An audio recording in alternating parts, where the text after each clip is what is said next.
I am the personal trainer for your mind. 90% of the game is in your head. It's mental training, anytime, anywhere. Welcome to the MC in the Zone podcast. I'm your host, Coach Corey. So today we're fortunate enough to speak to the man, the myth, the legend, Kelly Hrudey. How are you today, Kelly? Well, I'm fine. I don't think I'm any of those. I'm just a guy that happens to be on a national broadcast talking about hockey, but glad to join you, Corey. Thank you very much for being here, man. I know that our followers are going to love hearing from a guy like you. Kelly, you're a former professional hockey player who played in the show for many years. And like you mentioned, you're a broadcaster with Sportsnet and an analyst for Hockey Night in Canada, which is amazing. You're amazing. You're one of my favorites, and that's why I thought I'd reach out to you today. I've done a few of these podcasts now with Haley Wickenheiser and Theo Fleury and a couple guys in the show. You're one guy that talks about the mental game a lot, and that's why I wanted to talk to you today about that. So, yeah, I'll just jump in with a couple quick questions for you. The first one I'll start with is from one of my parents. Now, I'm a coach here in Oshawa for my son's 8-year-old AAA team, and schedules are bananas. We've got power skating, figure skating, dryland training, and kids are getting stretched thin. I just wanted to pick your brain and see what your take was on how many times a week do you think a kid should be out there on the ice, and what's too much? Such a tough question, Corey. I think it's dependent upon the family and the child, whether he or she can handle going on the ice that often and or all those other things that you're talking about, dryland training and all these other significant things, because you still have the home life and you have schoolwork and you have a whole bunch of things. And I just really wrestle with doing too much, because I think personally, and I didn't have kids that played in hockey. I had kids that played soccer and different things, dancing and certain things, and I know that was a big commitment, but I think there has to be a real healthy balance, and I don't think I'd like to see young boys or girls hitting the ice every day. I personally think that if they're really involved, really love it, maybe in an organized fashion 3 or 4 times, and maybe if they want to do it on their own, go out with their friends and play a little shinny if there's outdoor ice and or road hockey, if that's possible, and things like that. But I just think sometimes too much structure is just too much for kids, and right. And I don't know if it's the kids themselves that love it so much, or their parents that just want to keep them occupied. I really wrestle with that. Very true. I see it too with my kid and coaching, and haven't played pro myself growing up, and the amount of times I was on the ice, it was pretty crazy. But when I was younger, we played sports in the off season, other sports, baseball, soccer, football. What's your opinion on that? Because it's kind of like the old guard versus the new guard. We've got guys like Gilmore and Clark. They're saying it's really important to play other sports. Gretzky's the influencers in the community are saying that, and yet we have a whole culture of the game with hockey players that are trying to keep up with the Joneses, and hockey really is 12 months a year now. So do you recommend that kids play sports in the summer? Absolutely. And I totally get it, though, that I've gone and asked agents and other people, agents in other sports, what their thoughts are as well. And most of us all agree that we'd like to see the kids play their chosen sport for that season and then go play something else. But the fact of the matter is, virtually every sport has gone to this model where it's 12 months a year. And so it's like we're fighting a battle that we'll never win. And so it's something that you have to really weigh, though, and decide if you want to maybe enhance your child's sporting options by playing other things. And I think one of the greatest pleasures I had is that I played virtually every sport other than basketball. It was a sport that I wasn't very good at, so I didn't really try, but I played everything else, including tons of racket sports. And, I'm on record as saying this. I think squash is the best game ever invented. I think it's a fantastic game. Teaches you patience. It's extremely hard physically, hand-eye coordination, all these things that really lend itself to being a better hockey player. And so that's one of the reasons why I think you should incorporate other sports. But I also understand the pressure that the kids and the families feel that, well, okay, if my son or daughter doesn't go into the spring hockey programs or the summer hockey programs, will they fall behind? Mm-hmm. My simple answer would be no, because if you're just good, you're good. And you're not going to, nobody's going to surpass you because you don't play summer hockey for a month and a half or however long that season is. My experience tells me that you don't lose skill like that. It's just, if it's just natural, it'll remain. And so that for that reason, I'd like to see players play different sports. I think that's good advice. You need to find a balance with your family. I know that some of the parents on my kids' team, again, are reaching out and asking, what's the right amount? And I said, what works for you? And it's crazy because you do have other sports pushing in. Yep. You got to find that balance and figure out what works for you. That's great advice, Kel. Another question I had for you is, obviously you have played in the show for a long time, and you played with the best player in the world, Wayne Gretzky, and other legends like Mike Bossy. And you've seen firsthand their habits and their routines that they've built. But what exactly is it that you think that they did and the Crosbys and the McDavids of the world do now in order to be so resilient mentally when they face an obstacle? What sets them apart from the rest of the pack? Corey, that's a great question. And I think it's a pretty simple answer. Being around all those players, there's one common trait that they all had, or all have, the current guys. They don't give up. They don't give in to a feeling of, oh, woe is me. And I talk about that often on the broadcast about, okay, I clearly recognize you're going through a stretch here. It's not very fun. It's ugly. The game's beating you up.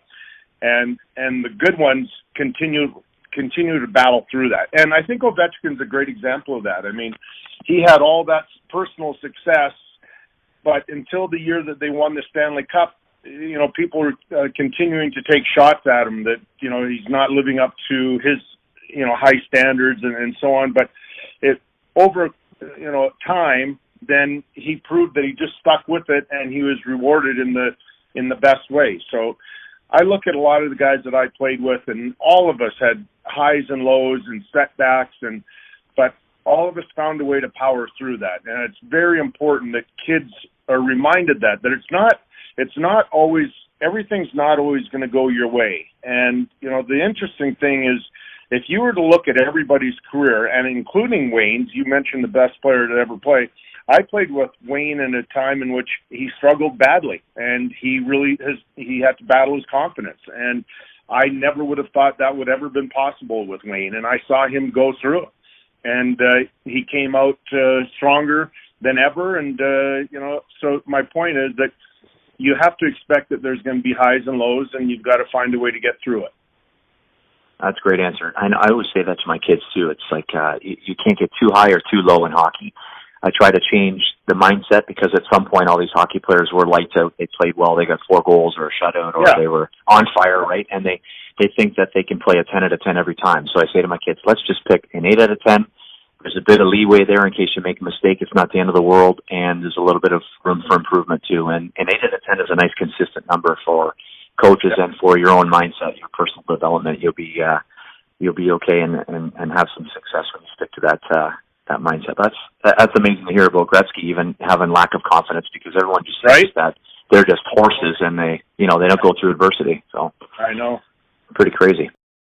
I want to talk about what I do a little bit. So again, having played in the minors, my game was all over the map, and when I finished, I became a school teacher and, ran hockey schools and have coached for over 10 years. And I started to see the same things with these young kids that I experienced as a player.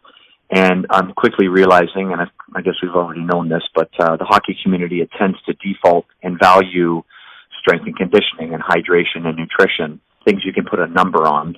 Why don't you think that training your brain, or at least understanding why you feel the way you feel, isn't valued as much as on-ice sessions or dry land sessions in hockey? I would agree with you wholeheartedly, Corey. The good news is that I think that's starting to turn. That's starting to change just a little bit. Now, if you and your other parents want to do a little bit of research, I'm partnering with, and I have partnered with, a guy by the name of Bob Wilkie. He was a former NHL guy. Didn't have a long career, but he had an interesting career. I'll say that, because he's gone through a number of different mental health issues, including he was on the bus in the 80s with Swift Current Broncos when unfortunately they were in an accident and 4 of his teammates died in the crash. And so he's gone through a lot of personal things. He's gone through some trauma. And he has a website called I Got Mind. And if you were to go check that out, he has a fascinating program, Corey. Like, I mean fascinating. That's why I've partnered with him. So he goes into hockey organizations. It could be other organizations as well. I know he's done seminars with first responders and other people in different walks of life, but he talks about the importance of working on your mind and how important it is that you make sure that's a healthy part of your life and you take the time to do it properly. And I remember going with him, I don't know, about 7-8 years ago when I first heard of the program and I wanted to go experience a couple of his sessions. And he was doing really cool things with young boys that I had never thought of before. Like, he's talking about your feelings. Like, and at the end of the session, he'll go, because he had worked with the group before, he'll go, okay, who wants to say it first? And one of the kids would go to his friend, hey, Bill, I love you. And then another kid will go, hey, Dalton, hey, I love you. And, you know, it was just the coolest thing that, yeah, it's not only about nutrition and rehydrating and all these other things that are important for our body, but what are you doing for your mind? And so, once again, it's called I Got Mind. Fascinating guy, Bob Wilkie.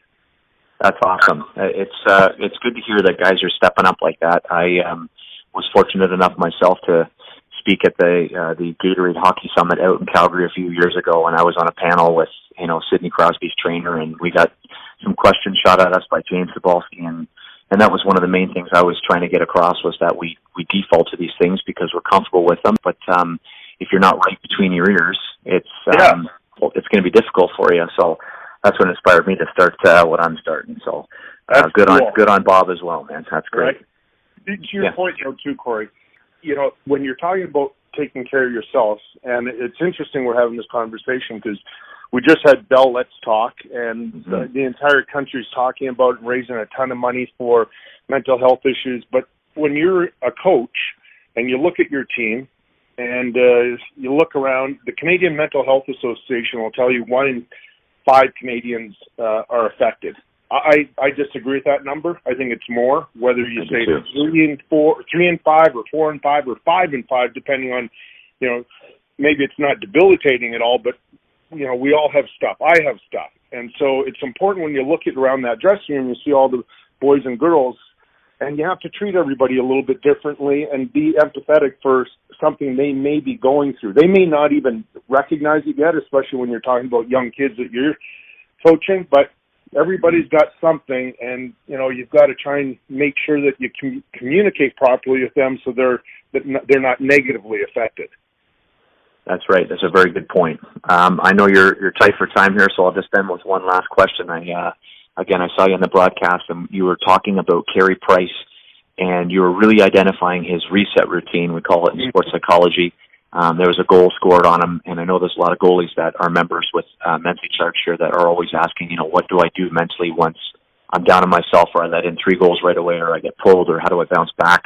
Yeah. What are some of the things that the greats like Carey Price or yourself, when you played, would say to yourself, do physically? How do you get back and snap out of it? Because, you are the last line of defense. You've got the weight of the world on your shoulders, and when one goes in, it's tough to get back into it. So what do you think that Carey does well, and what did you do well when you played?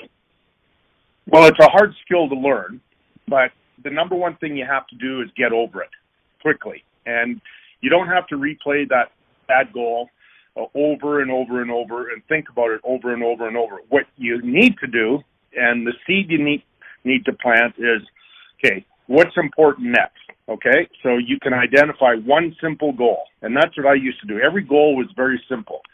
So my thought process after I let in any goal, and in particular a bad goal, was make the next save. That it's as simple as that. You don't have to make in your head the next 14 or 15 saves. You need to make one, and that's manageable. That's a manageable goal. You can convince yourself you can make the next save. The other thing I used to do, but this was planning for a full game, Corey, I used to break the game down into 5-minute segments because playing a game for 60 minutes, that was too daunting for me. I didn't know if I could trust myself enough to think that I could be perfect for 60 minutes. But I knew, or I convinced myself I could be perfect for 5 minutes. And then if I wasn't, if I did let in a goal, then I'd reset the clock. Always 5-minute segments, and that seemed manageable to me. That's not different than, say, a young defenseman in the game also. You know, you throw up a bad pass right up the middle, it's intercepted, you're scored on, you go to the bench, you fret over that bad pass for the next 3 minutes until your next shift. Well, you don't worry about that bad pass. Go out there and make a good, simple first pass your next shift. And that clears the way for positive thinking and making improvements in your game. Wonderful advice. I say that a lot too about, that's the key to being a mindful hockey player. You know, we see interviews with the greats, even kids that are just new to the NHL, and they're like, wow, you were on fire today. What do you count it to? And then they come up with a cliche answer. They don't really know why they were on fire. They just lit it up that game. But it has to do with not regretting the past mistake and not fretting about the future one, and that's why they're in the moment and having success. So absolutely. Good tips, man. Well, I really appreciate your time today. I know the kids are going to love hearing from you. Like I mentioned earlier, we talked a lot about training your brain, the importance of the mental health and well-being of players, being resilient, how to bounce back, managing your stress, and being able to make that next save, chunk it down so that you keep it simple in your head. Awesome. I look forward to doing this again with you, Corey. Thanks. Wonderful. Thanks so much for your time, Cal, and we'll talk to you soon. You got it. Thank you. Have a great day. You too. Take care. Bye. All right, that wraps up episode number 7 of In the Zone with special guest today, Kelly Hrudey. What a great guy. So personable, easy to talk to, and really knows his stuff. What a wonderful guest. Thanks again, Kelly, for coming on. I know our community is going to love to hear from you. Hopefully we can do that again soon. Boys and girls out there, if you have any questions or comments, please feel free to email me directly, info@mentallycharged.com, or reach out on social media @mentallycharged. All right, folks, thanks very much, and we'll talk to you soon.